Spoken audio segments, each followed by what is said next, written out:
अस्सलाम वालेकुम नाज़रीन। दादू साने मच कोटिया बलूचिस्तान में बेगुनाह शिया क़ौम जे 11 माण्हुनि जे सफ़ाकाना क़त्ल ख़िलाफ़ मुल्क जे ॿियनि शहरनि वांगुरु दादू में बि 48 कलाकनि खां एहतिजाजी धरणो जारी आहे। असगरिया ऑर्गेनाइज़ेशन यूनिट ज़िले दादू पारां SP मोड़ दादू ते धरणो हयो वियो, जंहिंजी अॻुवाणी शिया उलमा काउंसिल पाकिस्तान जे अॻुवान सैयद फिदा हुसैन शाह ऐं समाजी कारकुन अशरफ शेख कई। मुंतज़मी में असगरिया ऑर्गेनाइज़ेशन दादू यूनिट के कामरेड अल्लाह बचायो इनकलाबी अशरफ सखीरानी, वसीम रज़ा सुमरो, महबूब अली जोयो, मुशीब अखदरी, नूर मोहम्मद जमाली ऐं ॿियनि जो चवणो हो त जेसिताईं वज़ीर आज़म इमरान न्याज़ी उन्हनि मक़तूलनि जे वारसनि ताईं न पहुचंदो तेसिताईं असांजो एहतिजाज ऐं धरणो जारी रहंदो। डिस्ट्रिक्ट रिपोर्टर फिदा हुसैन पंहार, निदाय सिंध दादू। वज़ीर आज़म जो इमरान न्याज़ी है उसको भी हटाया जाए और हम रियासती इदारों से मुतालबा करते हैं कि ये क्या हो रहा है।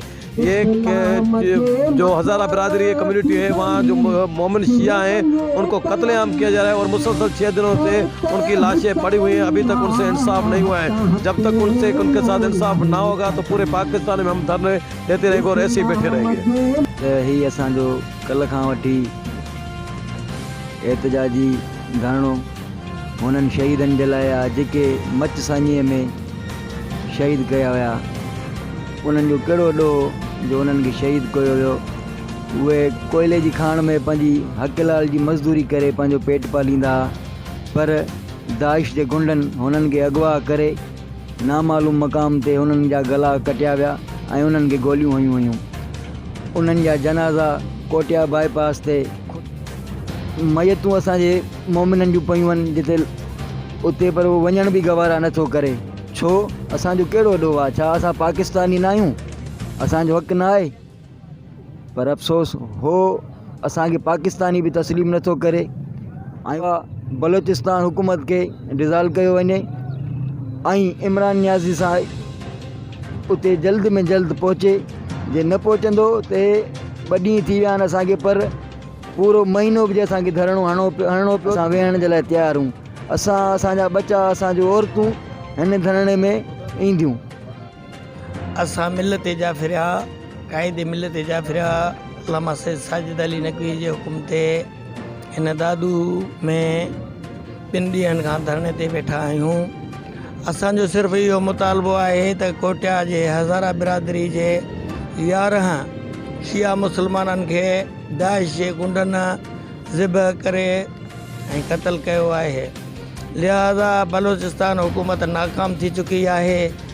असांजो पुरदोर मुतालबो आहे इमरान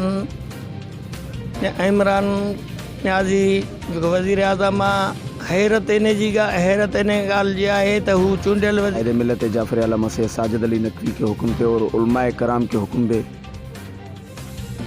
सानिया कोटिया जो हज़ारा बिरादरी के मज़दूर तबका जिनका कसूर ये है कि वो या हुसैन की सदा लगाते हैं और चौकों चौराहों पे आज़ादारी करते हैं, इस वजह से उनके गले काटे गए, उनको शहीद किया गया, बेदर्दी से उनको कत्ल कर दिया गया। मुझे निहायती अफसोस से करना पड़ रहा है कि रियासत मदीना क्या कर रही है। ये रियासत मदीना पे सवालिया निशान है, जबकि गया है जिसमें मिल्लत तशियो के